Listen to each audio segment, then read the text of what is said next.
hormatly watandaşlar. Şu gün 2023-nji ýylyň 1 fevraly hepdeniň çarşamba güni. Hoş geldiňiz Demokratik Platformasynyň kanallaryna. Şuňky temamy Türkmenistanyň azatlyk köpmi ýa-da Awganistanyň köpmi? Gelin iksan döwletiň şertlerini, döwletiň adam üçin şertlerini diňişdirip görelim. Hormatly watandaşlar, biz şuňky video gepleşmede nirde azatlyk köp we ýaşaýyş gowy Awganistanyň ýa Türkmenistanyň şonu deňeşdirelim. Ine 1979-njy ýyldan bäri Awganistanyň uruş başlap, ýaňy ýakyna parahatlyk emeli geldi. Awganistanyň 40 ýyldan gowrak uruş giden soň ykdysadyýet, adam hukuklary we siýasat iýde galdy. Ýöne Türkmenistanyň, eger Türkmenistanyň deňeşdirende Türkmenistanyň 40 ýylla uruşam bolmady, parahat asman boldy, gaýtyp tersine Türkmenistanyň altyn asyr boldy. Arkadagy döwür boldy. Umuman sözde aýdanynda, kagyzda ýazylanyna iň gowy zatlar boldy. Ýöne hakykatdan näme bolan gelip sertip geçelim. Ine Türkmenistan beýlik döwletleri ösmedimi? Halkyň ýagdaýy gowulaşdymy, gowulaşmadymy? Ýa-da gowulaşman Türkmenistan gaýtyp tersine ýanky iýde barýarmy? Gelin şoňa sertip geçelim. Ine gepleşe başlamak hak ilki bilen bir gepleşikde ulanyljak ykdysady terminleri düşünmeli. Ine orça diýende WWP na duшу nasilения diýär. Adam başyna düşýän jemi içerki öndürilen önüm. Ýagny Türkmenistanyň içinde önümler öndürilýär. Onuň ýanky pul meçhuri bar. Şo her adama şol önüň pul meçhuryny paýlan ýagdaýynda näçe düşýäni ine şoňa WWP на душу населения diýilýär. WWP на душу населения bu PPS bolanlar, ýagny bir ýylla adam başyna düşýän jemi içerki öndürilen ölüm ýa-da tutuş bir ýylla ýurtda öndürilen jemi içerki ölümüň ilat tarapyndan bölünen bir ölçegidir. Men näme şol ikisany indikator bolanýan sebäbi ykdysady ösüşüň ýa-da bir ýurdun nähil baý ýa-da nähil garypdygyny görkezýän şol ikisany esas görkezçidir. Gelin ýanky men orçça diýemde, orçça düşündireyim. ВВП на душу по ППС. Это показатель валового внутреннего продукта, произведенного в стране в целом за год и разделенного на количество населения. Это основной показатель экономического развития или того, насколько богатая или бедная страна. Men size bir tabliça görkezeyim, hormatly watandaşlar. Şunu unutmayın. Men bu maglumatları internetten aldım. Unutmayın watandaşlar. Ine Türkmenistan WWP ýanky içerki öndürilen önümler 45,23 milyar. Soňky ýyllar alýanlar. Awganistan 14,79. 3 esse iýde. Ýani öndüriş boýunça. WWP PPS olanlar şu bir adama düşýän ýanky önümler näçe bolýar? Bir adama Türkmenistan 7.499 dolarlyk ölüm öndürilýär Türkmenistana. Eger şol Türkmenistanyň adamlaryny öndürilýän önümleri Türkmenistan adamlaryna paýlasaň, şol bir adama düşýän pul meçhuri muktary 7.499 dolar bolýar. Awganistanda 426 dolar. Indi ilatyň sany Türkmenistanyň 6 milyon takminan 6 milyon 031 men resmi hasaplar alýan. Şu sary bolanyna men şoňa kän ynanamak diýdigi. Şoň Türkmenistanyň 45,23 milyar WWP diýende men köp ynanamak. Öndürilen önüm. Şoň üçin şol sary biledim şuny. Ýöne ilatyň sany Awganistanda 40 milyon. Eger de biz ýylyny dowam etsek, ine unutmaýaryn. Türkmenistanyň bir adamyň ömrü ortaça ömrü 68,5 ýyl. Men şonu 57-58 diýenler sebäbi bu ýalan maglumatlar. Türkmenistanyň statistikany gizleýärler, tap bolanok. Anyň internetde de ýanky bular görkezenoklar hiç ýerde de, hatda men şunu Ministersiýa ekonomikany dördüm, OON dördüm, bir topar halkary guramalar dördüm, MBR dördüm, hiç tapmak yaman kyn maglumatlar. Bular gizleýär, hemme maglumatlar. Ine Afganistan'da 53 yaş. Men şol 53 yaş ýokurrak mı hadip, şoň üçin 68 ben 53'ü sary renkli boldum. Ine minimal aylyk Türkmenistanyň $61. Men her wagt bazar kursuna alýandan. Sebebi sen arkyň giýje güni çalyşyp bilýän. Afganistan'a $150. Ünferin vatandaşlar, şular bizden 3 esse az önüm öndürýärler. Halky takminan 8 esse köp ýöne orta çaýlyk Türkmenistanyň gydan. 40 ýyldan gowrak ýa uruş boldy. Türkmenistan 40 ýyldan gowrak parahat ýolda gitdi. Asmanymyz parahatçylyk, gahrman arkadaga döneýin, ýene birdat bir topur boş gepler. Ine seredin $65 bolanda 2,5 esse bizden uly minimal aylyk uly. Ortaça aylygy eger alsak Türkmenistanda $131. Men resmi maglumatlara alýan. 2500 manat orientirovочно. Ine ortaça aylyk Afganistan'da $450. Afganistan'da Türkmenistanda 65% işsizlik. Ine mysal üçin 45% daşyny işleyenler birden içine girerse iş yok. Plus içindäklerde de iş yok. Yani en minimal alsak 65% işsizlik. Afganistan'da 11,5. Men şunu da inanamak, şularda 30-40% menin pikirimçe işsizlik bardyr. Şonun uly bolanmasa. Indi hormatly vatandaşlar, gelin bil ýanky danlary terdirin. Ine men Wikipediýany açdym, ekonomika Türkmenistany. Ünsürim, şu ýerde ine soňky 2016-njy ýyl. Hatda bularda da maglumat 2016-dan soň ýok. Ine şol ýadyňyzda saklaň. 2016-da Gurbanoğlu gitara oýnap başlady, at çapyşyk edip ýanky atdan ýykylyp öz oýunlaryna başlady. Bütün dünýäni et berdi. Bütün dünýä ýanky hiç informasiýa bermän, halkyny seyretmän Türkmenistan öz başlygyna katastrofa, swobodne padение diýerler, ýanky azat gaçşa goýdy Türkmenistan. Şondan bäri maglumatlarym ýok. Analiz eder ýaly. Nide dedim Türkmenistanyň bilir ýaly. Hatta içinde de ýok. Birini allap ministrler içiniň ýanky görkezmelerini ýa saň görkezmelerini allap bir-birini getiriyor. Ine Türkmenistan. Hatta şu ýerde hemme dağandary gaty gitse ine 16-njy ýyl, ine şu ýerde de 16-njy ýyl, ine 16-njy ýyl, ondan soň dağany ýok. Hiç ýyl habarlar ýok Türkmenistan. Ine biz Türkmenistanyň ilatyň sanyny alymyzda ine şu ýerde 5 milyon ýalar. Onuň we Amerikan bürosynyň kesgitleşi bolunça 5 milyon ýalar. Ýöne Türkmenistan hem ýerde elan edýär 6 milyon 031 min ýanky adam ýaşaýar. Bolýa. Biz ortaça 6 milyon alaydyk tapagy ýok. Indi WWP bolanda ýanky Türkmenistan'ın içinde öndürülen öğünüm boyunca Türkmenistan 88-nji ýerde. Ünsürim. Spиссан по ВВП на душу населения. Yani bir adama öndürülen öğünüm. Yine Türkmenistan alsak 88-nji ýerde. Ünsürim. 88-nji ýerde Türkmenistan. Dany ýok. Hatta bular wara bütün dünýäden gidilýär, öz halkyndan gidilýär. Özlerine de ýok şo dany. Şu Goskomstatı da barlasan şolarda da ýokdur. Bulaşykdyr. Men bir gerek sorak gördüm. Bir dany berýär, beýlik başga dany bar. İçinde de bulaşyk. Sen näýle mysal üçin bir kiçik karhanaň bar. İçinde danylary görmeseň, niýe ubytka barýan, kıýmyla barýan, giýdejiň näçe, çykdajiň näçe, ýanky geljek çykdajiň näçe, büdjetiň, gadyň hasaplamasaň, o manat kursy bilen oýnap ýörler. Näme görkezip bilse görkezýär. Düşür ýaly. Şoň üçin hem Türkmenistanyň geljegi ýok Türkmenistan. San berdiňem düşünmeýär atalogum. Şoň üçin meniň pikirimçe bularlyň geljek ýok. Hiç geljek ýok. Sebebi bir döwlet galdyranda ol ýokurdan barmak beýdeniň ýerine galmaýar.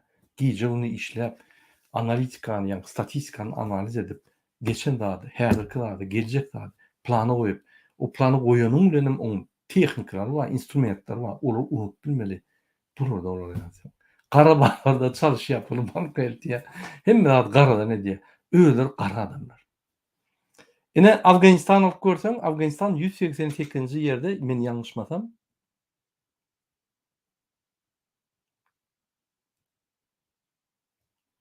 Afganistan 184. yerde. Ine. Ine şu reali häzir bir min men ekrana aýyrayım. Ine şu reali döwletler WWP ýa bir adama öldüren öňüm boýunça Türkmenistan 84. ýerde, 88. ýerde pardon, Afganistan 184. ýerde. Diýmek biz ikisi öňde. Belki döwletler arasında. Ýöne döwletdeňde, hökümetdeňde, gurbanyny tohumyňda ýöne bizim halkymyz izle. Hatta Afganistandan izle. Olarda minimal narlyk $150 bolsa bizde $60 Olarda orta çaylyk $450 bolsa bizde $130. Bizi izle. Indi gelin käbir ýa ulgumlarda Afganistan we Türkmenistan deňişdirelim. Men şu maglumatlary almak üçin internet köwledim. Ondan bir TikTok'ta bir Afgan bizim watandaşymyz, Türkmen watandaşymyz bilen gürleşip şondan hemme maglumatlary aldym. Olaram barladym internetden. Gelin men siziň bilen paýlaşaýyn şonu. Dedim, iş yerler we aýlyklar. Deňeşdiril Afganistany we Türkmenistany. Afganistanda iň az aýlyk $150. Guruluşyk ulgumlarda bolsa aýlyk 13.500 manat berilýär. Ya da $750 berilýär. İnjiniýerler we guruluşçylaryň käbirleri $1000'dan hem ýokary aýlyk alýar. Talibanlaryň gelenine 2 ýyl boldy, olaryň geleninden soň işçilik %60% galdy diýär.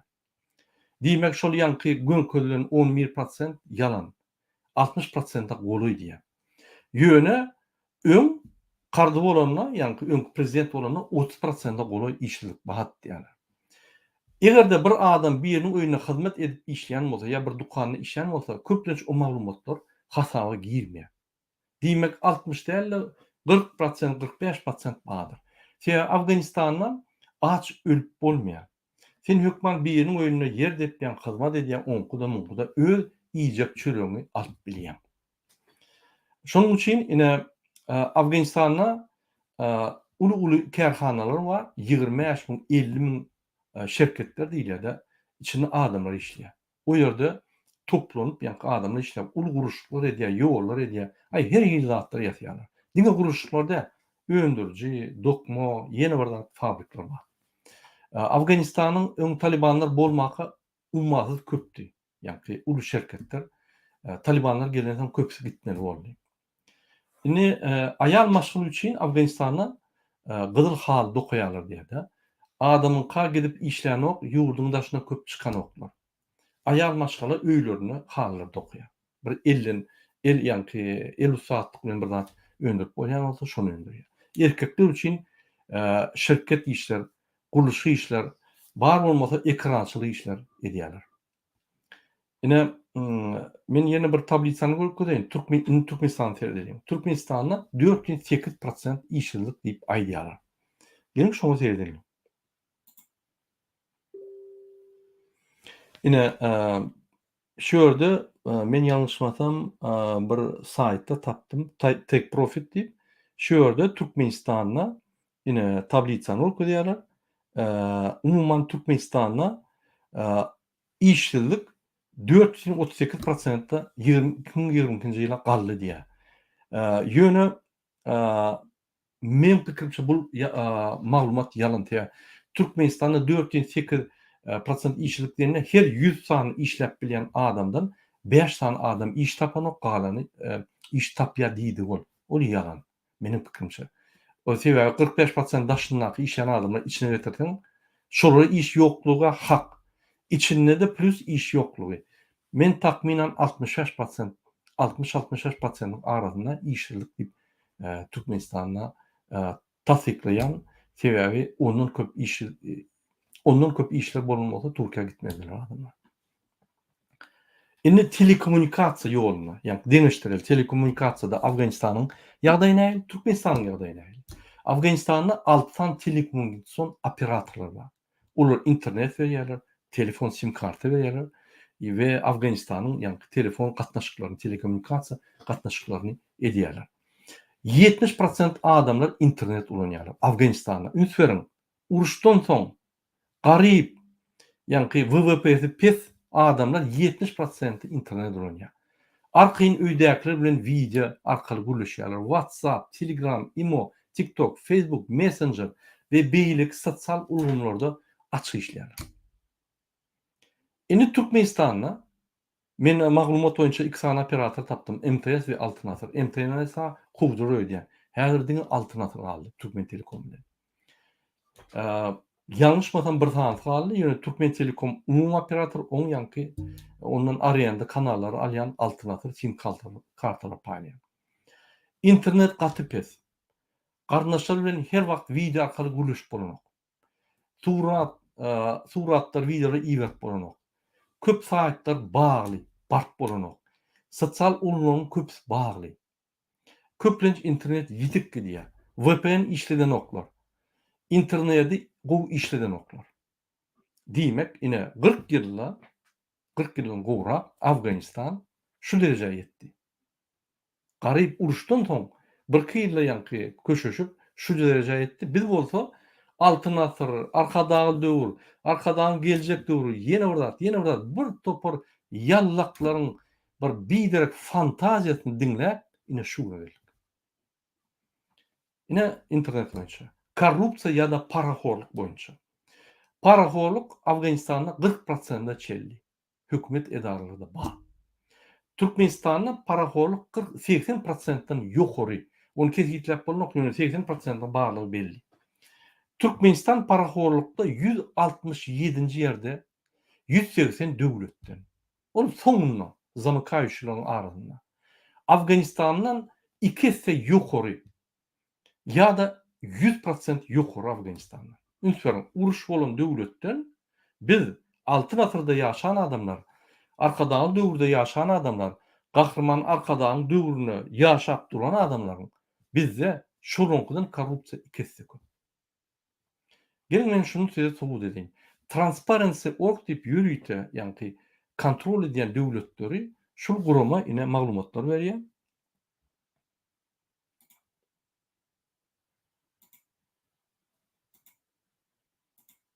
Ine terdim. Şular 180 döwletden Türkmenistan 167-nji döwlet diýip hesaplanýar. 100 baldan 19 bal aldy. Bular ýani indikatorlar goýýar, soraglary şu soraga jogaplarda Türkmenistan 100 soragdan 19 pozitiv sorag aldy, galan negativ.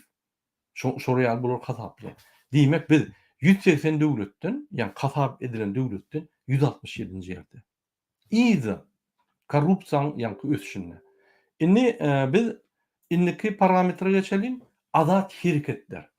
Afganistan'la ve Türkmenistan'la nähil. Afganistan'da iten wagty ýurdun daşyna çykyp bolýar, çykjak bolsaň, giýjek bolsaň adam. Hiç hil problema ýok. Giýje türkçek bolsaň ine pazarda çyk git.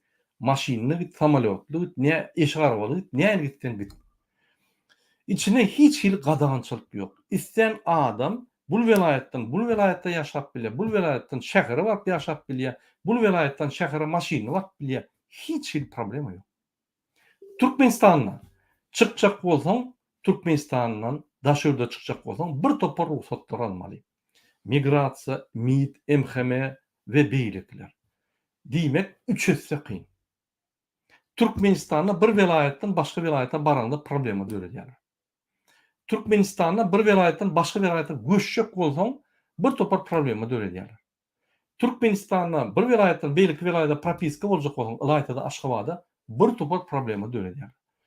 Türkmenistan'a Mar velayetinden, Daşy velayetinden Aşgabatda geljek bolsaň problema görýärler. Ine şu adat hereketler diýilýär. Indi Milli Howpsuzlyk ministrleri, gizlin gulluklar, deňeşdirler Afganistan we Türkmenistan. Afganistan'da gizlin gulluklar bar, döwlete howp salmasa hiç wagt goşulamaz. Protest etdiň, nägiligiň bildirdiň, ýene bir zat, hiç işleri ýok. Problema ýok. Indi Türkmenistan nähili? Halky talap ýöler, adamlar näçiligini aýdýan bolsa, ýa hakykata aýtjak bolsa, adalatly aýtjak bolsa, basışlar edip korrupsiýa dykyp pullaryny alýarlar. Üstlerine topulýarlar. Ine iki döwletiň gizin gullyklary.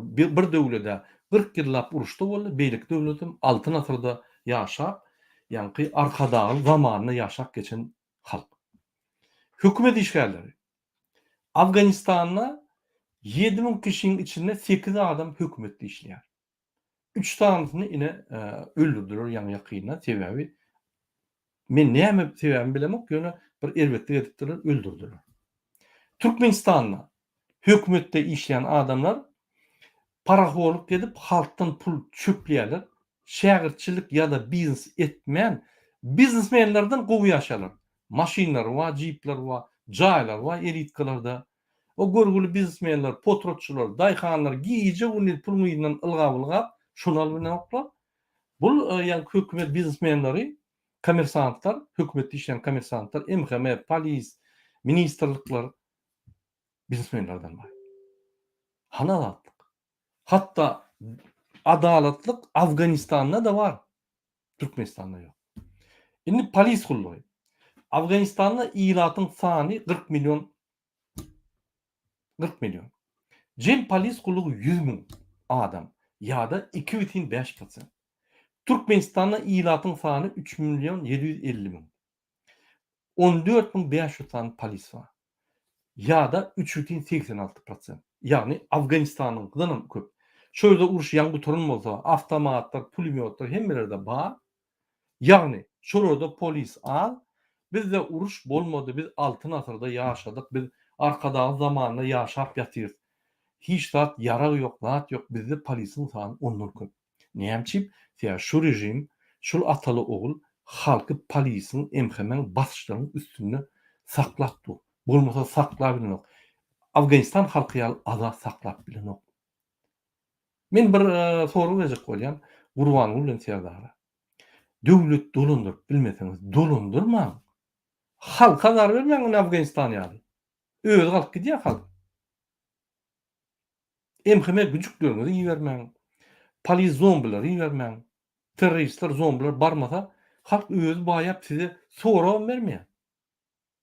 Öýler işem döredýär, eksport edýär, pulum getirýär Türkmenistana, ýani wlażyć edýär, jaýlarym urýar, zawodlarym urýar, azar bermeň. Ine iň ansat ýol, ukyň bolmasa, prezidentligi ýöredip bilmeseň, bilimleriň ýok bolsa, öz keypiň bilen gelir, gitara çalyp, at çapyp, beýleksem it bilen gezip, ýani it medallar paýlap. Siz öz işiňiz edin, halkym öz işini etsin, arkyň ýaşam, garmoniýada. Ine ansat ýol. Iň ansat ýol iksany A harpyna şermenine ine maslahat. Ine prezident ýagdaýy nähili, prezidente garaýyş nähili, prezident statusy nähili, prezident wezipet nähili Afganistanda we Türkmenistanda. Wagtlaýynça prezidentiň wezipetini ýerine ýetirýän Amrullah Salehi telewizorlarda tanqid edilýär. Arkyň hökümete we prezidente göni näärdiligini bildirip YouTube'da ýa telewizorda aýdyp bolýar. Afganistan şol wagtlaýynça Amrullah Saleh prezident wezipetini alyp barýar. Ýöne prezident saýlanmagyň prezidenti döwlet gidip dur, ýani wagtlaýynça ýerine ýetirýän we şonda da muny tanqid edip bolýar. Talibanlar diýip, terroristler diýip bular gorkudýar, bütün dünýäni gorkudýar şolar. Şolaryň tanqidlere, ýani hiç tat diýenok, protestlere hiç tat diýenok.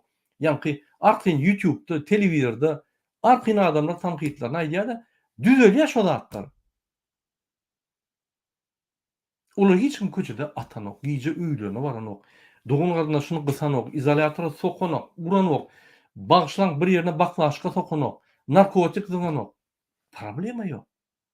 Men bir soru berjek bolýan ataly oglu. Egerde Türkmenistanda bir tane protest bolsa, siziň ýüregiňiz durarmy? Ýa-da siz salyhatly diňläp, halkyň ardyny eşidip, şonu bitirmelersiňiz. Özüňize soru berýän şonu. Indi Afganistanda prezident saýlanmasa da halk gülýär ýaşapýar. Prezident halk bilen işiyor. Ýagny halka basyş eden o, arkyň ýaşadýar. Şonu gorýa, halkam prezidenta ýa-ni tankitler edýär, akynam ýaşap. Ine men size bir surat görkezeyim şu ýerde. Sevdim.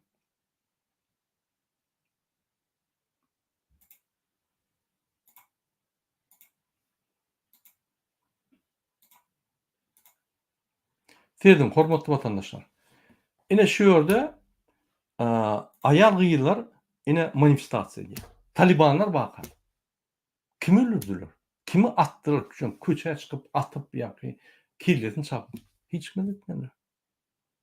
Haklaryny eşitdiler, bolýa diýip ýa-ni Talibanlaram adalatly. Talibanlaram men şuradan köp zady erwet zady garaşýarym. Şolum adalatly, hakly. Adama hak berýärler. Magzynyň, dukanyň, zadyň bolsa ýürelýär. Baranok, alanok, talanok bir haýyş edýän zady 5 wagty namaz okar. Başga da talap eden o. Ine şu ýerde mysal üçin erkekleriň aýalyň protesti. Ine şu ýerde ine pardon erkekleriň protesti. Ine ýadyňyzda bolsa bir çağıjygy allar owurladylar. Ine türkmenler çykyp şu ýerde antipravительsini ýa-ni hökümete garşy aksiýa etdiler. Hökümet işini oňuran zat diýip. Ine sakally bizim dogunlarymyz. Näme problem bar? Türkmenistanda ine sowuk boldy. Adamlar üşäp, çopanyr ölüp başlady. Köçede fontanlar olup başlady. Adamlar bir-birini baryp, ýa gydynjak bolýar, odun ýok, gaz ýok, elektrik energiýa ýok. Görgüler dodan günni gördüler. Hiç ýere çykmak bolanok, aýtmak bolanok. Meseleni hatda hökümet aýtmadan çykyp, Watan programmasy aýtmady. Gizläp ýörler. Näme okýanlar? Dowam edelim watandaşlar, ýa-ni çykyşy.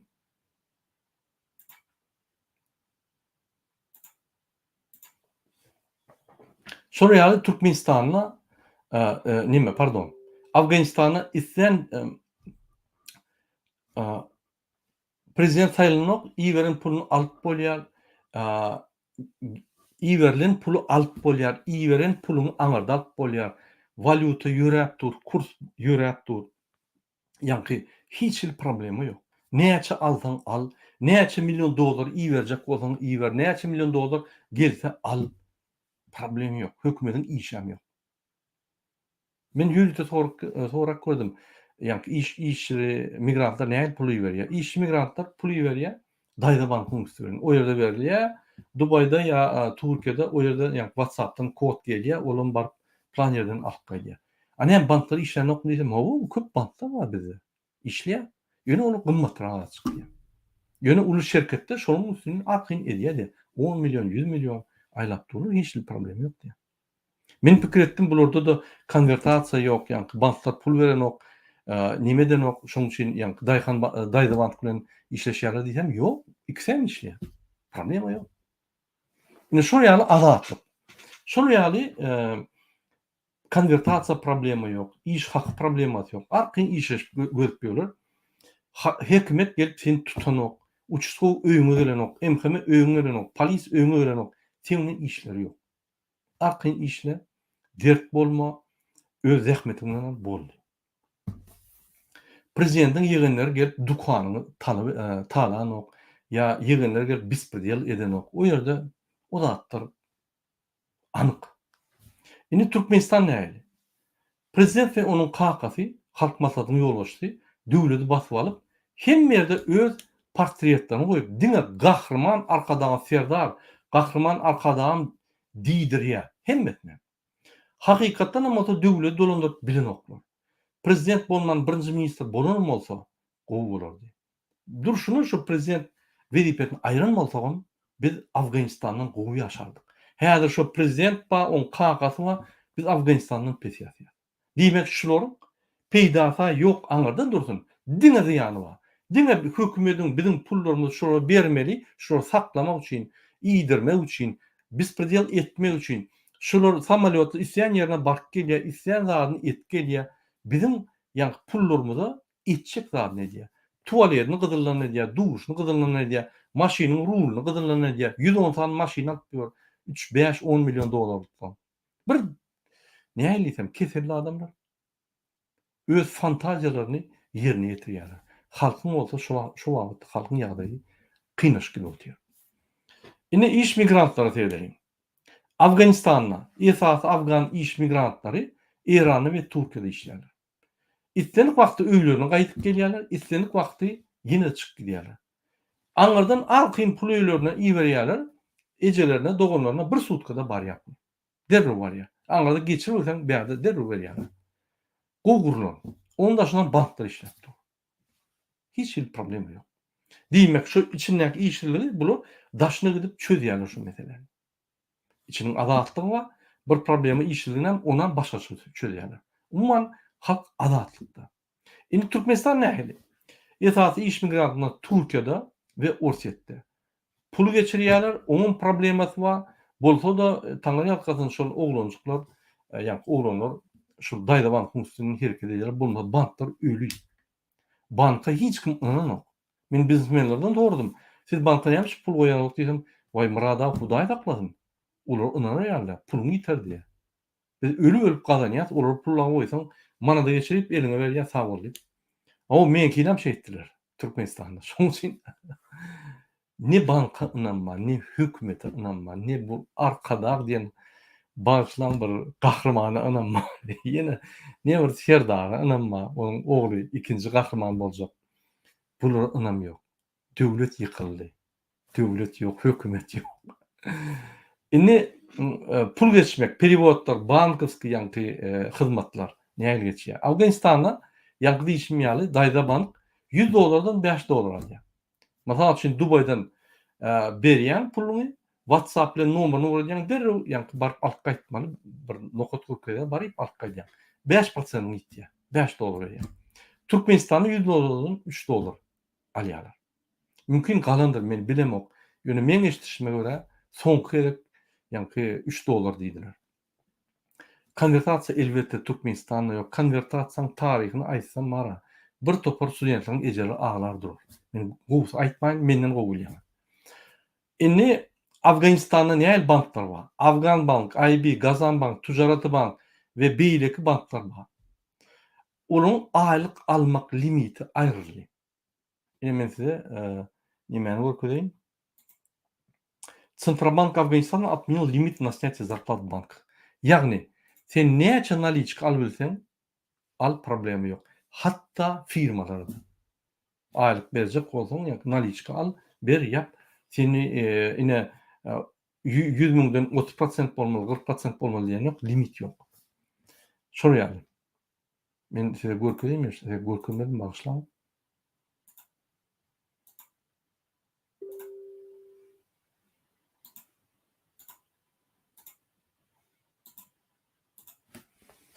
Efendim, şu yerde maglumat Fergana News ýazýar. Ine maglumatlar barlap bilersiňiz, özüňiz açyp bilersiňiz.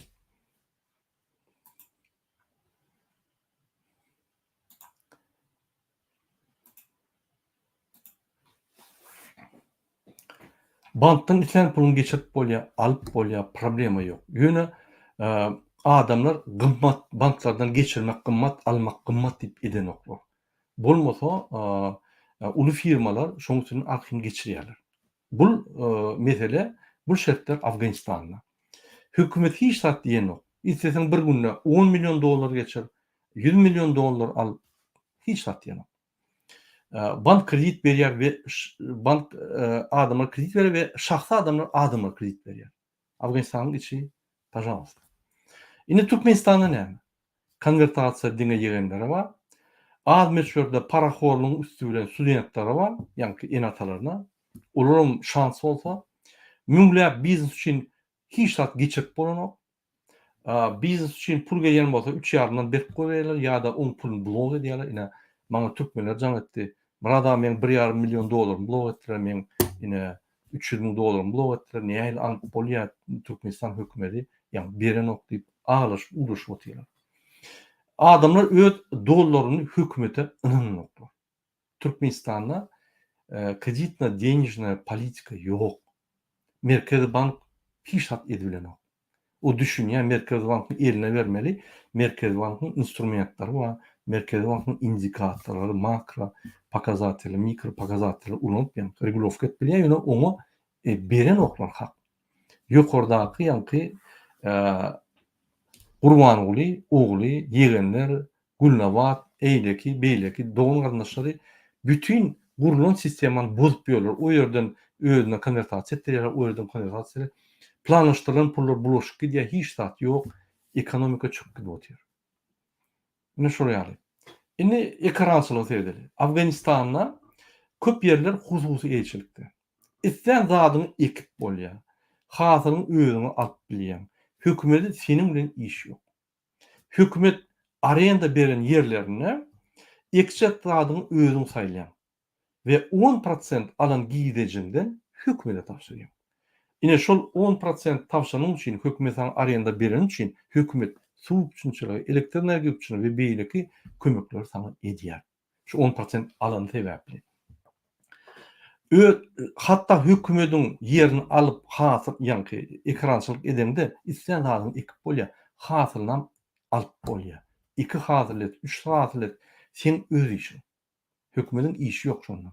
10%'ını gayrat etde töle şoň bilen gutardy. Hökümetin yerini alyp ekşetden soňunda da hasyl alnandan soň 10% töleseň hökümetden diňe sag bolsun.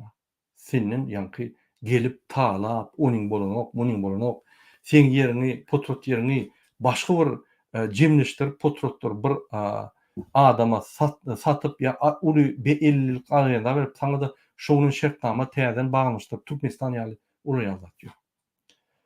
Türkmenistanda adamlar potrot paýlaýarlar, soň ýene-de illerinden alyp orta passyny koýup şol yerler mundan gymmat bolýar diýerler. Olara 2 hasyl aldyrýarlar, ýöne tohmuny az berip, suwuny az berip, hemme hasylyny alyp, ýa hasyl bolanyň hasylyny gelip ýygnak gidýärler, ubitga düşürýärler. Potrotçular ýa daýhanlar näme diýär?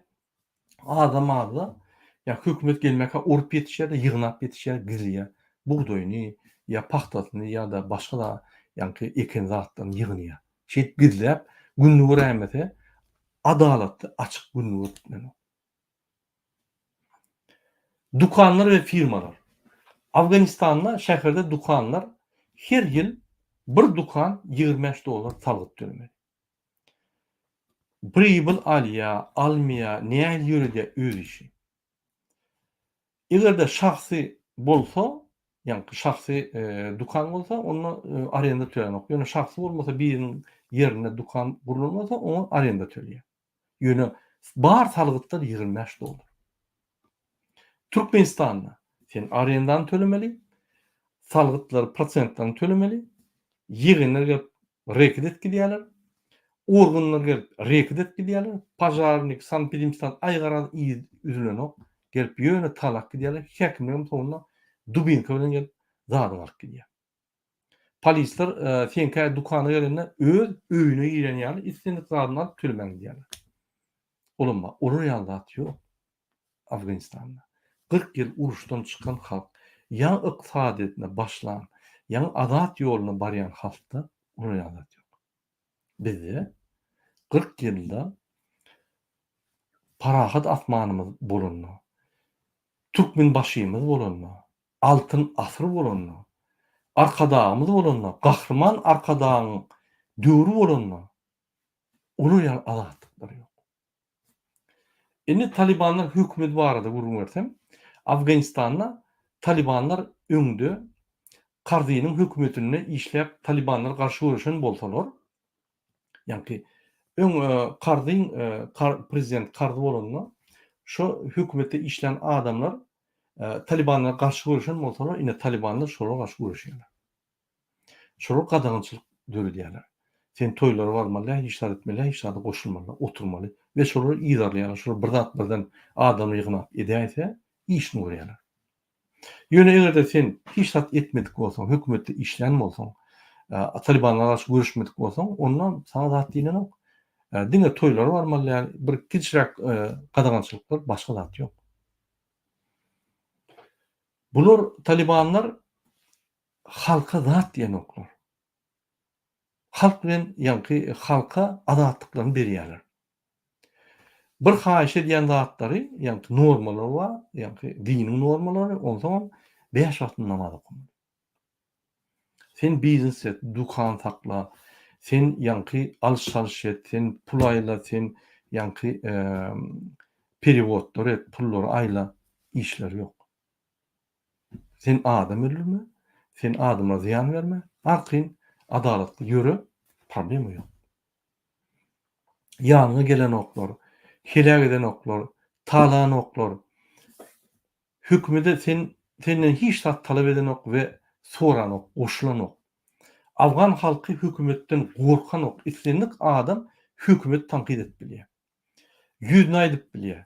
Aýdyp bilmese de şöyle siýasatçylar we ýa aýyan adamlar bar, şolar haýyş edip hökümete aýtdyrýar, işdirýär problema. Indi Türkmenistanda egerde bir zat aşşak bolsaň, bir näçe ruhsatlar almaly. Onam aljak bolsaň paraxorluk salgydyny bermeli we hökümet salgydyny tölemeli. Soň seni regularna gelip talak edýärler. Polis diýdi, MHM diýdi, her hil barly gulluklar diýdi, salgy tullugy diýdi, häkimlik diýdi, aýgyra iý tükünmi. Pajarnik diýdi. Diňe talýar. Men käme soru berýärdim, şu biznesmenler, dukançylar, bazarda oturýanlar, daýhanlar bolmasa, şular hökümetdäki işleýänler bir-birini iýip öldürem, tükünem kadýar. Inni maşinler boýunça, awtologlar maşinler boýunça. Afganistanda islenlik renk maşyny alyp bolýar we sürüp bolýar. Islenlik möçürde dwigitel maşyny getirip sürüp bolýar. Gadagançylyk ýok. Islenlik şäher welaýatynyň gelip bolýar merkeze ýa-da merkezden başga ýerlere gadagançylyk ýok. Türkmenistanda maşinler diňe ak renkli bolmaly, motor 3 litrden uly bolmaly, welaýatlardan şähere ýa-ni Türkmenistana käwagt gadagançylyk, Aşgabatda käwagt gadagançylyk goýulýar. Onu giýirseň gadagançylyk bolmasa her köçede polis durup senden pul barmy sökýär. Adatlyk ýok. Arqyn geçer ýaly gider ýaly. Bir Türkmenistan türme döndü. Ine ilçihanlarla viza ve pasportlar bardy gurulsa. Selam. Afganistan, Afgan halkyna Türkmenistana viza berenok. Ýagny Türkmenler Afgan halkyna Türkmenistana girmek üçin viza berenok. Berse de $400 dilýärler. Mysal üçin Özbekistana 45 günlük viza aljak bolsaň $50. Özbekistana viza almak problema däl Afgan halkyna. Afganistanda uruş bolsa da Afganistanyň adamlar arqyn ýaşaýarlar. Bir ýa-ni çetde uruş bolsa da baş çetde arqyn ýaşaýar. Problema ýok. Gerek wagtda çykyp bilýärler, gerek wagtda içine gidip bilýärler. Hiç hili gadagançylyk ýok. Afganistanda pasport çalşak bolsaň problema ýok. Hökümetden sorasaň berýär, wyjarat diýär, ýa-ni içki pasportyny bir günde alýar. İýerden sagat 8-de tapşyrylan, 15 $10 sana pasportyny eline berýärler. Pasport çalşygy bolanda ine ýaňy ýakynda 4 milyon adam bir hepde pasportlaryny çalşdy. İlçihanlarda arqyn pasportlaryny çalşyp bolýar. Mysal üçin Dubayda ilçihanada pasport çalşak bolsaň resmi taýdan $70 berýän, töleýän, 8 güne galman sana zagrant pasportyny eline berýärler Dubayda. Haýsy Türkmenistanyň ilçihanasyna şonu et bolýar. $70 resmi taýdan как положено edip bolýar.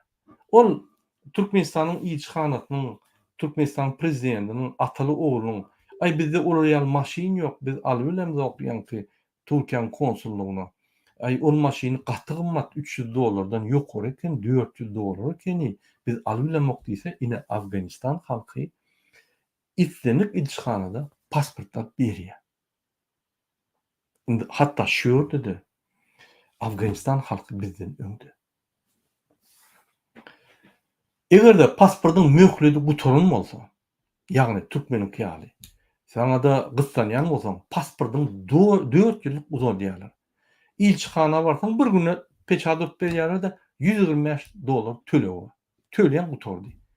Ol gelip seni ýanky ýazyp bir aýdan gel, 3 hepdeden gel, ýürüýte saňa ýanky uçuk döredip olardan kim pul ýyrak berýän bolsa, şoladan pul alyp derrew pasport düzeltmeýär. Bunu näme bu uçur dedi ya sebäbi bilýär-de adam daş ýerden gelýär, Türkiýanyň bir 3 saatlyk ýerinden, 5 saatlyk, 6, 7, 10 saatlyk ýerlerden Istanbul'a gelýär. Istanbul'a gelende bir çykdy $100-150. Yine bir gün gelirsin diyene yine $100-150 tölemeli. Iň gowsy şu gerek yine de bereýinne men wagtymy utorun indikede közünüp gelmeýän diýip ýanky adamlar mejbur ýagdaýda şoru bermeýär bolýar. Bularyň bir günde edilmeli zady başlaň pasportda ştamp basmak näme? Institut turmalymy? Ya näme onu kompýuterda doldursaň bolýar. Ya onu näme müňläp adam mı? Müň adamam bir günde etip bolýar. Näme adamlar köşeýär? Pul almak üçin, korrupsiýa etmek üçin, Raşid Meredowyň pasport schemasyny, pasport mafiýasynyň schemasyny ýürütmek üçin. Ya ýokary pul bermeli. Pul bermeden işiňden howulýan. İstanbul konsulluğu bir toçka, kommersiýa toçka. Türkmenistanda hökümet işgärleriň wezipeleri kommersiýa toçka. Şöyle baranlar toçkada ýaly pul gazanyp pul geçirip durmaly. Kommersiýa döňli hökümet ýok. Başgaça men düşünüp bilemek şunu. Ine bilim alyp görsek. Afganistanda 40'tan geçen adamın hasaby almasak diýär ýanky bizim Türkmen iýleşme, ýanky iýleşme diýen Türkmen halkynyň wekili Afganistanda ýaşaýan. O diýär Afganistanda 80-90% adamlar bilimli ýazyp bozup bilýärler. Afganistanda bilimler Talibanlardan öň karzy bolanlar şoňa 20 ýyl boldy diýem. Ýagny bilimler ruwaj aldy diýär. Mektepler 10 ýyllyk okuwlar bardy. 10 ýyl utordyňmy? Onsoň sen hökman instituta girmek mejburyň ýok. Girsen gir, girmesen girme. Ýöne 10 ýyl okumaly. 10 ýyldan soň okusaň okumasaň okuma, o sen ihtiýar. Afganistanda Türkmen halk köp okan okdy diýär. O ýerde Afgan täjikler köp okuýar diýär. Biz köp ýanky bilim diýip howlaşam dokdyk diýär. Afganistandaky Türkmen halkyna köp haklar beren oklar diýär. Häzir ine Talibanlaryň gelmegi gowlaşdy diýär. Afganistanda ýanky erkek olanlar 12 ýyl okumaly. O ýerde okuwda Afgan, ene dili, özbek, pars, arap, ingilis dillerini öwredýärler. Türkmen dili diňe 3-nji klasa çelinýär. 3-nji klasadan soň başga diller. Gyýyzlar, aýal gyýyzlar 6-njy klasa çelin okumaly. Olaryň aýratyn klasda okumaly. Ine şu aýratynlyklar bar. Türkmenistanda siz menden gowulýan hemmäňiz mektebe gutuldyňyz. Mektebiň bilimlerini görýäňiz. Mekteplerde diňe ingilis dili ýene bir kısan dili öwrenýär. Ýöne Afganistan ýaly bir topar diller öwreden. Çağlar zähmeti. Afganistanda egerde 1 millionluk şäherde şäher alyp görseň diýär-de, şo ýerde 100 san çağajyk işleýär diýär. Ýani zähmet edýärler. Şolar masal üçin sen dukandan ya bazardan un alyň ýene bir adamsyň, tileşgejiklerine ýükleýärler-de 500 metr sana eltip berýärler, şoňa 4 manat türkmen puluna alýarlar. Ýa-da Afgan puluna 20 Afgani diýär. Ýa-da 4500 sent bolýar. Şuňky kurs Afganistanda takminan 89 Afgani $1. Türkmenistanyň çağlar näme diýär? Paxta ýygyna, bazarda işleýärler. Niýede işläp bilse, niýede yer tapsa işleýärler. Näçe prosent işlemeýän sany aýdyp biljek käse onu kesgitlemek gerek. İçinden köp maglumatlar alyp bolanok. Ine gedaýçylyk alsaň. Ine Afganistanda oğullarda köçede oturup gedaýçylyk edýänler ýok. Diňe şäherlerde bar. Onlardan bir mysal getirdi şol watandaşyň. Bir gedaý adam köçede oturýar. On gyýzy 200 kila gyzyl bar ekeni. Bir topar şäherde dukanlar bar eken, ol gedaýçylyk etýär adam. Ine ol bir san mysal bolup biler, ýöne gedaýçylyk bar şäherlerde. Şäherlerde Ilaytada ýanky mamalar, hal dokap bilmeýänler, işläp bilmeýänler köçelerde oturýar. erkek adamlar ama ular kömek edilýär. Hökümet kömek etbilen ok, ýa hökümet ýany bir uruşdan ýa-ni öňe ykdysadyýet üst başlady. Şoň üçin ular ulu hökümet kömek edilen ok. Ine Afganistanda adamlar etip bilen oklar tipine sorak berdim. Ular adamlar o ýerde et ýerler diýä. Sebäbi sen eger işin bolmasa biriniň öýüne hyzmat edýän bolsa iýjek çöreňe ýetýär diýär şol. Et alýarlar diýä. 500 Afgani ýa-ni $5-6 bir etin kılasy. Öýden baryp duran göýüş diýär. Ýa-ni durşuna et diýär. Yanıp duran et. Dubayda bir goýun $125, Afganistanda bir goýun $50-100 çelli, Türkmenistanda 5-8 milyon köne pul aralykda. Ine özüňiz deňeşdirip görüň. Nirde etardan, nirde ýagdaýlar gowy. Ine Afganistanda bir goýun $50-100 bolýan bolsa, olaň ýani minimal aýlygam $150. Bizimki ýaly $61 da. Türkmenistanda 70-80 manat etin klasy ýagny $4. Goýunyň bahasam şu 5-8 milyon köne puldan şol aralykda alyp bolýar.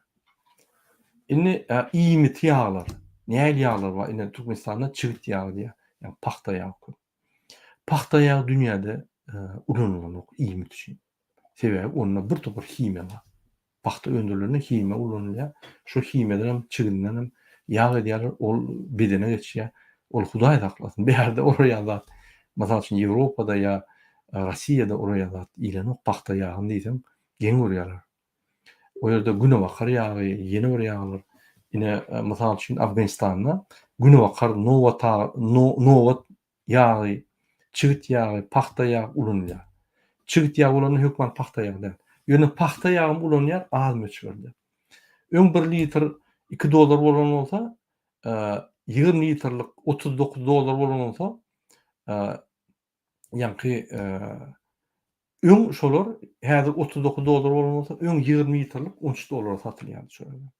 Bahalar galdy diýär. Türkmenistanda nähili bahalar men aýdyp biljekkä, izalap ýetişmedim. Ine dolaryň kursy. Afganistanda Talibanlar gelmäkä, ýa-ni $1 bahasy 86 Afgani boldy. 70'deki 86 aralık boldy. Talibanlar gelenine 110'a da gaq gitdi, häzir bolsa 89 Afganiýa gaçdy. Ünsürüm. 3,5-dan 40'a çelli galmady. 70'dekiden 89'a galdy.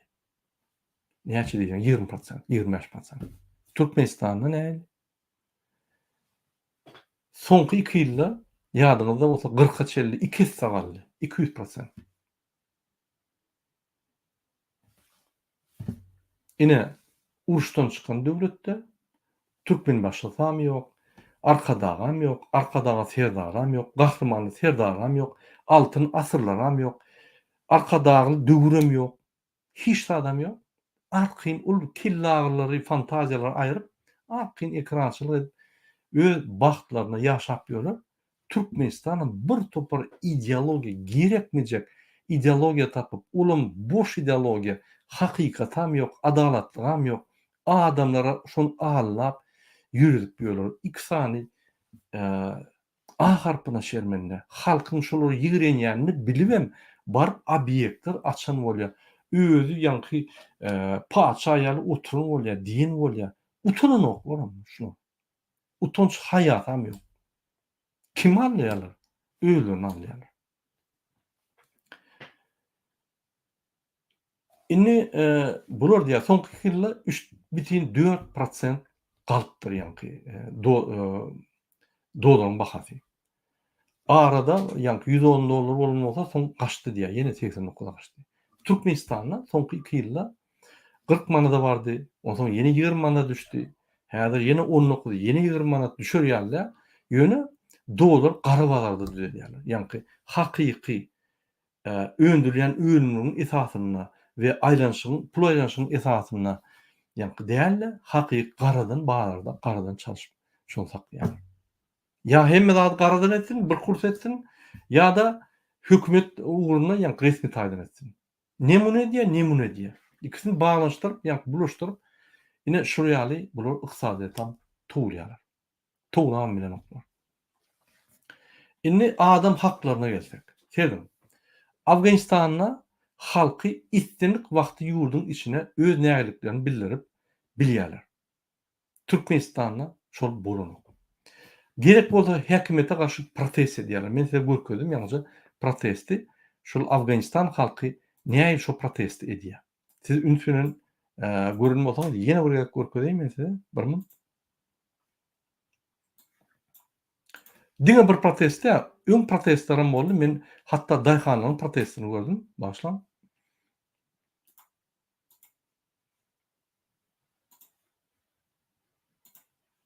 Ine bul aýallaryň protesti. Häzir bir min. Senin aýallaryň protesti, öz haklaryny gorap çykyş etdiler. Şu ýerde de ine erkekleriň protesti. Protest köp. Diňe bulýar, beýlik protestlerime pardon. Beýlik protestlerime ine men birini kördüm. Şu ýerde eger birini geçirip bolýan bolsa beýliklerinden arkyň geçýärler. Bu dem görýär, ona ýaly hökümet tanqid etdi. Biz telewizorda ýasýar. Hatta Taliban ine teröristler diýerler, ýa-ni bular din tarapdan beýli adalatsız adamlar, şolum adalatly. Problem ýok. Biz bolsa erteden akşama çelli bir tarap adalat döwletimiz. Döwlet adam üçindir diýip inilip galy haýta adam üçin. Oňa adam arkada ýa-da Gurbanuly Berdimuhammedow, moşennik. Şoň üçin eken. Habarymyz ýok eken. Biz hem diňläp inanyp ýok watan programy. Ine şol ýagdaýlar. Şoň üçin adatlyk protestlary Afganistanda problema däl. Hiç kim seni atanok, saklanok, hiç yere akidenok, iyice öýüňe gelip dogun ardaşyň seni silkenok, akyn. Olur emheme ya Talibanlar kuglanok, protest edenleri. Gaýtyp dinleýärler Talibanlar. Näme edýärler? Hawa dogry çözjek bolýarlar, kömek etjek bolýarlar. Şolaryň ýa-ni şol demokratiýa ýa-ni instrumentlerini düşünýärler. Şolaryň şo ýerde de demokratiýa köp Türkmenistan.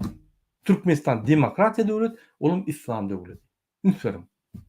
Bir de agzymyzy doldurup gurulýar hem ýerde bir demokratiýa döwlet diýip ýöne demokratiýa ýok. Gurulýap bolanok. Aýdyp bolanok hiçsa. Üstüňe emheme güjükleri dagy çözýär bolýar. Hedil edýärler olu. Talajak bolup adamlary. Pullaryny aljak bolup. Ine şu protesta çykýanlar avtomat bilen atanoklar. Olar telewizorda Taliban gün häkimetini arkyň tanqidlap bilýärler. Olaryň haklaryny hiç kim bozanok. Gijelerine polis gelenok, hopsuzluk gullugy gelenok, uçskow gelenok. İstenlik vilayata geçip bilýärler. İstenlik wagt ýurdun daşyna çykyp giyirip bilýärler. Häkimet ne de batış edýär, ne de köp salgyt salýar. Adamlar gaty rahat gedýärler. Türkmenistanda sosial problemlerin katastrofa ýagdaýynda adamlar nägeliklerini üýüşüp aýdyp bilenoklar. Häkimler barsa polis ýagýar üstüne. Emheme ýagýar şolary. Halklaryny gorap bilenoklar. Sosial ulgumlarda ýüllerini görkezmäne aňarda dursun. Aatlaryny ýat bilenoklar. Gorkýarlar adamlar. Hatta Türkmenistan daşynda bolsa da gorkýarlar. Men TikTok'ta, YouTube'da görýän adamlar aatlaryny, ýüzlerini ýazmagyna görkezmäne gorkýarlar. Ünsürim. Demokratik bir tarap döwleti. Altın asırı geçen, arkadağı ömrün geçen, demokratiya vakti ýasap, ağzında olup hem yerde gurulýarlar, o ýerde ýüzüňe köp bolanok, aýdyp bolanok, dinleýän ýok, korrupsiýa, baswak gidýärler. Hatta daşynna adat döwletlerde şonet bolanok. Ine Afganistan halky ýalňyja uruşdan çykan. Bütün dünýä şolary terroristler diýip aýdýar. O şolar adalatly bizim döwletimiz, häkimetimiz. Şolar öz halkyna adalatly, haklaryny berjä edýär, gorýar. Şol nägelikler aýtsa dinleýär, şoňa razyçylyk berýär. Nägeliklerini aýtmak bir näme diýsem bir iki taraplayın yani gatnaşyk gurulýan sen bir tarafa komanda bersen aňadan jogap bermediler. Jogaba garaşman diň komanda berip ýatydy, onda batyşlar bolýar. Ine şu Türkmenistanda batyşlar şol. Hormatly watandaşlar, hatta uruşdan ýan göllerini açylan Afganistan halkynyň uruşsuz parahatda parahat atmanyň aşagyna ýaşap ýören halkynyň azatdygyndan Afganistan halkynyň azatlygy köp. Ine men şu videomda şunu aýtjak bolum size. Ine şu ýaly biz azat däl halk. Indi kimse Türkmenistan güllä wösýär diýse, Günaýdyň Berdimuhammedowyň tohumy güllä wösýär. Türkmen halkynyň bolsa gün-günden derdi köpelýär we azatlygy azat barýar. Hormatly watandaşlar, siz näme pikir edýäňiz? Ine men şu düşündiren zatlarma. Näme pikir edýäňiz? Näme baha berýäňiz? Näme maslahat berýäňiz? Ýazın kommentariýalarda öz pikirlerinizi. Şunun bilen hormatly watandaşlar, men öz efirimi gutarýan. Men şu videomda Afganistan ýan aýaga alyp duran halk, döwlet öz adamlaryna hormat goýuşyny, öz adamlarynyň azatlygyny goraýşyny we öz adamlarynyň hakyky parahatda ýaşadyşyny görkezjek boldy. 40 ýyldan gowrak parahat atmanyň aşagyna ýaşaýan türkmen halky bolsa, bir diktatordan çykyp beýleki diktatory ýergitdi. Bular bir-birini öldürüp, ýanky wezipeni aljak bolup, halky gynap, halkyň baýlyklaryny ugrulajak bolup, giýje bunu haramlyk etýär. Ine şol döwletde biz hiç wagt azatlygymy gorap bilmez, alyp bilmez. Azatlygymyz gitdigiçe adalar durar. Diňe biz öňe çykyp nägeliklerimizi aýdyp, öz haklarymyzy goramasak, haklarymyz adalar durar. Şu günkü günde biziň şu meçhurdäki haklarymyz biziň beren nägeliklerimiz şol. Biziň tanqidlerimiz şol. Şonu etmedik bolsa, munça da bolmaz.